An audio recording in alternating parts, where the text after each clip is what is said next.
بسم اللہ الرحمن الرحیم۔ السلام علیکم۔ جیسا کہ پچھلی قسط میں ہم نے دیکھا تھا کہ حضرت موسیٰ علیہ السلام نے اپنی قوم کو بچڑے کی پوجا کرنے سے منع کیا تھا، اور جو ان کے اپنے ساتھی تھے انہیں تورات کی تختیاں لا کے دی تھیں۔ قوم نے کہا، اے موسیٰ، ہم سے دونوں کام نہیں ہوتے، ہم یا تو پڑھیں گے یا پھر عمل کریں گے، یعنی اگر تورات پڑھیں گے تو پھر عمل نہیں کریں گے، اور اگر عمل کریں گے تو پڑھیں گے نہیں۔ تب جناب موسیٰ نے فرمایا، نہیں، ایسا نہیں ہوگا، بلکہ دونوں کام ضروری ہیں، اور اگر بے عمل پڑھنا کسی کام کا ہو اور اگر پڑھو گے نہیں تو عمل کیسے کرو گے؟ لیکن قوم کے لوگ مکمل ایمان لانے سے انکاری تھے۔ تب اللہ کے حکم سے ایک پہاڑ بادلوں کا ان کے سروں پر نمودار ہوا اور آہستہ آہستہ ان کے سروں پر اترنے لگا۔ کچھ لوگ تو اسے دیکھ کر ایمان لائے اور باقی جو تھے وہ انکاری رہے۔ تب بادل ان کے سروں کے اتنا قریب آ گئے جیسا انہیں کچل ڈالے گا۔ تب وہ لوگ اٹھ بیٹھ گئے۔ پھر جب بادل اور بھی قریب ہوئے تو سجدے میں گر گئے، اور تب کچھ لوگ اور ایمان لائے، اور جو باقی تھے وہ سجدے میں پڑے، ایک آنکھ سے جوری بنا کر دیکھتے کہ بادل ہمارے سروں پر گرنے والا تو نہیں۔ اور پھر سب نے کہا، ہم ایمان لائے، مکمل دل سے ایمان نہیں لائے تھے۔ تب حضرت موسیٰ نے قسم کھائی کہ وہ اس گوشالہ کو جلا دیں گے اور پارا پارا کر دیں گے، اور اللہ تعالیٰ نے گوشالہ کے بارے میں پوچھا کہ الہی، اب اس سے کس طرح چھٹکارا پایا جائے؟ تب حضرت جبرائیل امین نازل ہوئے اور ایک گھاس کے بارے میں بیان کیا کہ اگر اس سے گوشالہ کو جلایا جائے تو جل کر خاک ہو جائے گا، اور دوسرا قول یہ ہے کہ پتھر سے ٹکڑے ٹکڑے کر کے دریا میں ڈال دو۔ چنانچہ جناب موسیٰ کے نے حکم کے مطابق اور پتھر سے اس گوشالہ کے ٹکڑے ٹکڑے کر کے دریا میں بہا دیے۔ تب جن لوگوں کے دلوں میں گوشالہ کی محبت زندہ تھی اور جو مکمل ایمان نہ لائے تھے، انہوں نے اس دریا سے پانی پی لیا، اور جن لوگوں نے وہ پانی پیا تو بدن ان کا تمام سیاہ ہو گیا اور وہ کافر ہی مر گئے۔ بعد اس کے جب قوم کے لوگوں نے تورات کو لکھ کر اپنے گھروں میں رکھ لیا، تب حضرت جبرائیل امین وحی لے کر حضرت موسیٰ علیہ السلام کے پاس آئے اور کہا کہ اللہ فرماتا ہے کہ اپنی قوم سے کہو کہ چونکہ تورات ایک مقدس کتاب ہے اور جو اللہ کی طرف سے نازل کردہ ہے، چنانچہ اسے زینت سے رکھا جائے۔ حضرت موسیٰ نے قوم کو اللہ کا فرمان سنایا تو کہنے لگے، ہمارے پاس تو زر ہی نہیں ہے، پس ہم کیسے اسے زینت سے رکھیں گے؟ یعنی جو کچھ مال و زر، سونا چاندی روپیہ وغیرہ تھا، گوشالہ کے بنانے میں سامری نے ہم سے لے لیا۔ تب حضرت جبرائیل علیہ السلام جناب موسیٰ کے پاس آئے اور کہا، جو گھاس ہم نے تم کو بتلائی تھی کہ اس سے بچھڑے کو جلا ڈالو، اور وہ دو اور قسم کی گھاس بتائیں کہ ان کو ملا کر جس چیز پر رکھو گے تو ہماری قدرت سے وہ اگر تانبے پر رکھو گے تو سونا ہوگا، اور اگر پیتل پر رکھو گے تو چاندی ہوگا۔ تب حضرت موسیٰ نے یہ رکا لکھا یوشع کو اور ایک قارون کو کہ فلانی گھاس ہم کو دستیاب ہے، سو لا دو، اور ایک رکا کالود کو لکھا کہ فلانی گھاس مجھ کو درکار ہے، بھیج دو۔ تب تینوں گھاسیں منگوائیں۔ قارون نے یوشع سے کہا، دیکھو تو تمہارے رکے میں موسیٰ نے کیا لکھا ہے۔ جب تینوں نے حضرت موسیٰ کی مطلوبہ گھاس منگوا لی تو قارون نے یوشع سے کہا کہ دیکھو تو تمہارے رکے میں موسیٰ نے کیا لکھا ہے۔ قارون ہوشیار اور چلاک شخص تھا، اس نے وہ رکا پڑھ لیا اور بھی ایسے ہی کالود کے رکے کا مضمون بھی دریافت کر کے ان تینوں گھاسوں سے کیمیا گیری سیکھ لی، اور وہ گھاس حضرت موسیٰ علیہ السلام کو لے جا کر دے دیں۔ قارون تورات پر ایمان رکھنے والوں میں سے تھا اور تورات کو اچھے سے جانتا تھا، چنانچہ وہ سب دریافت کر کے چپکے سے گھر میں کیمیا بناتا رہا، اور اس طرح اس نے بہت مال و دولت گھر میں جمع کر لیا جس کا علم سوا اللہ کے کسی کو نہ تھا۔ جب بہت مال و دولت ہوئی اور محبت مال کی اس کے دل میں بہت ہوئی، مال کی محبت اور بخل سے زکوٰۃ مال اور صدقہ خیرات نہیں کرتا تھا، خدا کا حکم ماننے سے انکاری ہوا اور کافر مردود ہوا۔ مروی ہے کہ قارون اور موسیٰ علیہ السلام کا جدی چچیرا بھائی تھا، اور پہلے عمل اس کا تورات پر تھا۔ بعد میں جب دولت مال دنیا کا خوب جمع ہوا تو اس میں تکبر و غرور آ گیا، چنانچہ اس وجہ سے حضرت موسیٰ کی بات سے انکار کیا اور خدا کے نزدیک کافر ہوا۔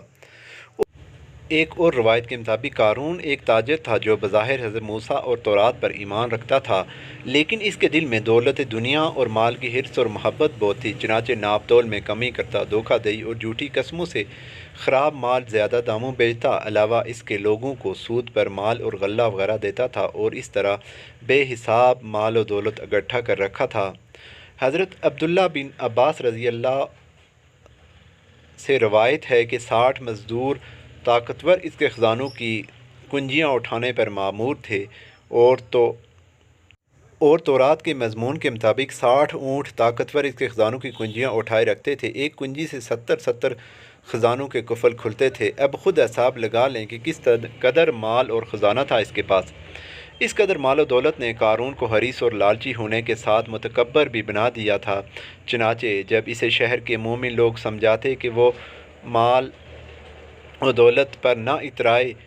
کہ یہ دنیا کی چیز دنیا میں ہی رہ جانے والی ہے، بس اس کے لیے خلق خدا کو نہ ستائے، وہ بیچارہ منافع خوری اور جھوٹ سے باز آئے اور اپنے مال پر تکبر کرنے کے بجائے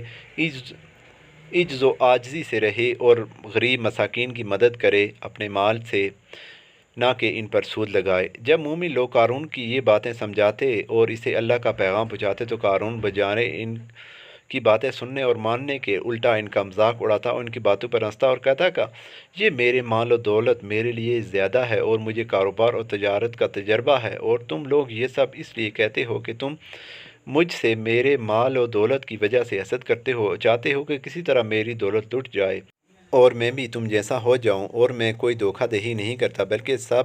مال و دولت تو میں نے اپنی ہوشیاری اور چلاکی سے کمائی ہے، سو اس میں کسی کا کوئی حق نہیں ہے۔ روایت ہے کہ قارون نے اپنے لیے ایک محل عالیشان بنوایا جو مکمل سونے چاندی اور ہیرے جواہرات سے مزین تھا، تمام سامان اس میں سونے اور ہیرے موتیوں سے مزین تھا۔ قارون کے محل میں کام کرنے والے نوکر چاکر بھی سونے کی پوشاکیں پہنتے، اور جو لوگ کہ کہیں دولت دنیا مروب تھی وہ اس دنیاوی لذتوں اور دکھاوے وغیرہ کو ہی اصل زندگی سمجھتے تھے۔ قارون کے چاپلوسوں میں سے